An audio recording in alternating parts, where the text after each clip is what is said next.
Dans notre monde à nous, il y a tout plein de personnes. Il y a ceux qu'on voit toujours joyeux et ceux qu'on voit toujours malheureux. Ceux qui manquent d'une chose et ceux qui ont trop de choses. La première vision, c'est celle de nos yeux, celle qu'on peut apercevoir sur une personne dans la rue, au travail, à l'école, etc. Mais parfois, il suffit de côtoyer ou de vivre assez longtemps avec une personne pour comprendre une chose. Un parcours peut faire naître très souvent une apparence trompeuse. Celui qui sourit tout le temps n'est pas forcément le plus heureux. Celui qui veut toujours se mettre en valeur, c'est parfois celui qui en avait perdu la valeur. Et oui, le trop de quelque chose cache très souvent un manque de quelque chose. Et c'est comme en amour. Il y a des personnes qui tombent amoureuses tous les jours, des gens qui ont besoin d'affection, mais là, au-delà des limites. Le genre de personnes qui ne se verraient même pas célibataires une semaine. Pour moi, ça c'est pas seulement un manque d'amour.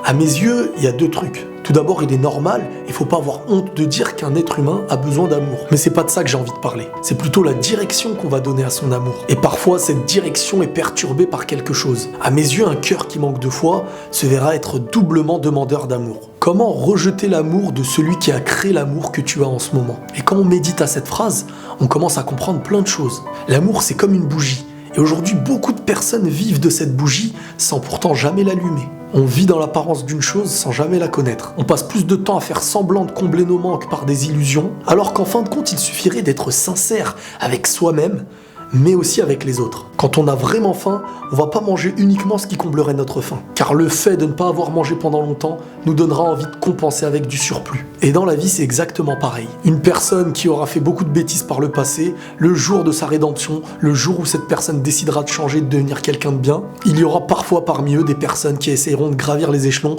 en oubliant certaines étapes et en commençant par le haut avant de commencer par le bas. Alors qu'on est tous conscients que la construction d'une chose se fait étape par étape, et vouloir sauter ces étapes, c'est un petit peu comme vouloir couper les racines d'un arbre, alors qu'elles ont mis longtemps à pousser. Un enfant qui grandit entouré des larmes, une fois adulte, se refusera d'en verser en public. Donc n'oubliez pas que lorsque vous verrez le trop de quelque chose chez quelqu'un, c'est peut-être qu'il y a un manque de quelque chose en lui. Et la paix sur vous.